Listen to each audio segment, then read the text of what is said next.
लोकसभा के बाद राज्यसभा में भी वक्फ संशोधन विधेयक पारित हो गया है। संसद को इसकी मंजूरी मिल चुकी है।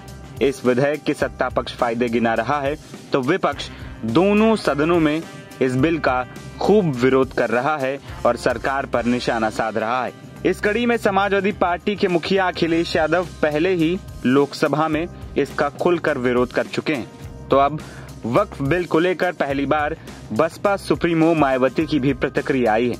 बसपा सुप्रीमो मायावती ने केंद्र सरकार को नसीहत देते हुए कहा है कि बिल को पास कराने में जल्दबाजी की गई। बसपा प्रमुख ने कहा कि अगर मुस्लिम समाज को भरोसे में लेकर और उनके संदेह को दूर कर बिल लाया जाता तो बेहतर होता। मायावती ने यह भी कहा कि अगर इस बिल का दुरुपयोग देखने को मिला तो बसपा मुस्लिम समाज के साथ खड़ी दिखाई देगी। मायावती ने सोशल मीडिया प्लेटफॉर्म एक्स पर लिखा कि अगर संसद में वक्फ संशोधन बिल पर सत्ता व विपक्ष को केंद्र सुनने के बाद निष्कर्ष यही निकलता है कि केंद्र सरकार यदि जनता को इस बिल को समझाने के लिए कुछ और समय दे देती तथा उनके सभी संदेहों को भी दूर करके जब इस बिल को लाती तो यह बेहतर होता। लेकिन दुख की बात तो ये है कि सरकार ने इस बिल को बहुत जल्दबाजी में लाकर जो इसे पास कराया है ये उचित नहीं है और अब इस बिल के पास हो जाने पर यदि सरकारें इसका दुरुपयोग करती हैं तो फिर पार्टी मुस्लिम समाज का पूरा साथ देगी। अर्थात ऐसे में इस बिल से पार्टी सहमत नहीं है। दूसरी ओर लोकसभा में बिल का पुरजोर विरोध करने के बाद अखिलेश ने एक्स पर एक लेटर भी शेयर किया जिसके जरिए बिल पर निशाना साधा।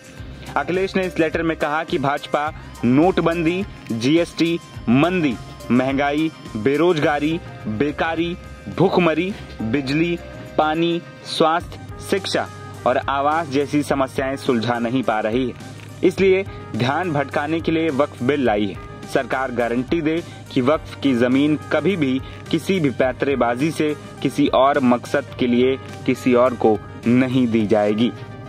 आपको बता दें कि इससे पहले भी अखिलेश यादव लोकसभा में विपक्ष के एक बड़े नेता के तौर पर सरकार पर बिल को लेकर सवाल उठा चुके हैं और खूब हमले भी बोल चुके हैं। ये सोची समझी रणनीति का हिस्सा है क्योंकि इनका जो बोर्ड बिखर गया है। ये मुस्लिम में भी बंटवारा चाहते हैं।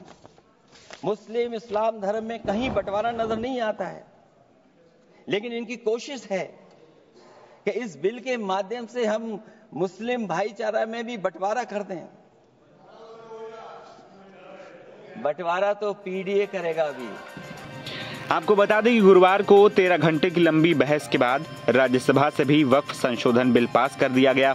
अब इस बिल को राष्ट्रपति के पास भेजा जाएगा। सरकार की तरफ से इस बिल को गरीब और पसमानदा मुसलमानों के लिए फायदेमंद बताया जा रहा है।